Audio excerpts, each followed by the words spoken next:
చేపల పులుసు ఎంత ఫేమస్సో తెలుసు కదా! ఒక్కొక్కళ్ళు ఒక స్టైల్‌లో పెడతారు. లైక్ ఆంధ్రాలో ఒక స్టైల్‌లో పెడతారు. తెలంగాణలో ఒక స్టైల్‌లో పెడతారు. కేరళ ఒక సైడ్ ఎవరికాళ్ళే వేరే వేరే స్టైల్స్ ఉంటాయి. Own styles. మన ఆంధ్రాలో నేనెలా పెడతానో, నా స్టైల్‌లో ఎలా పెడతానో చూపిస్తాను చూసేయండి. చాలామంది వాళ్ళ నానమ్మలో, వాళ్ళ అమ్మమ్మలో వాళ్ళ పద్ధతిలో చేస్తారు. నేను అంతే మా అమ్మాళ్ళు, మా అమ్మమ్మాళ్ళు ఎలా చేస్తారో సేమ్ నేను అలాగే చేస్తున్నాను. పులుసు చాలా ఈజీగా పెట్టేయచ్చు. ఫస్ట్ మనం ఉల్లిపాయ ముక్కలు కట్ చేసుకొని దాంట్లో కొంచెం ధనియా పౌడరు, అల్లం పేస్ట్ వేసుకొని దాన్ని బాగా మిక్సీ పట్టేసుకోవాలి. తర్వాత మనం చింతపండు నానబెట్టుకోవాలి సరిపడంత.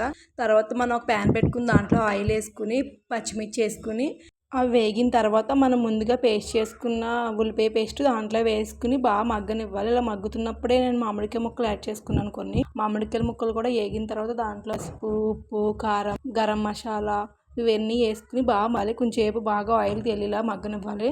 అలా మగ్గిన తర్వాత మనం దాంట్లో కొన్ని వాటర్ పోసుకుని తర్వాత నేను ఫిష్ ముక్కలు వేస్తాను. అలా వేస్తే గమ్మున ఇరగవని చెప్పి అలా వేస్తాను నేను. మూత పెట్టేసుకుని కొంచెం సేపు ఉడికిన తర్వాత నేను చింతపండు రసం ముందుగా నానబెట్టుకున్నది బాగా రసం అంతా తీసేసి దాంట్లో వేసేసుకోవాలి. దాంట్లో వేసేసుకున్న తర్వాత దాంట్లో మనం కొంచెం ఫిష్ మసాలా జల్లుకుని తర్వాత కొంచెం కొత్తిమీర వేసుకుని మూత పెట్టేసుకుని ఒక 15 మినిట్స్ అలా ఉడకనిచ్చేస్తే కర్రీ అయితే రెడీ అయిపోద్ది. చాలా అంటే చాలా టేస్టీగా ఉంటుంది.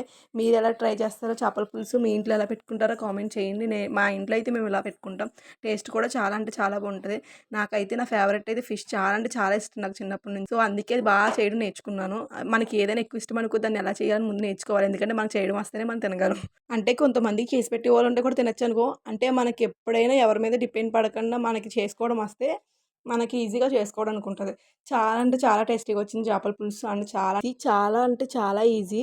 రానోళ్ళు కూడా ఈజీగా కుక్ చేసేయచ్చు. ఈ వీడియో మీకు నచ్చితే లైక్ చేసి, షేర్ చేసి, సబ్స్క్రైబ్ చేసుకోండి.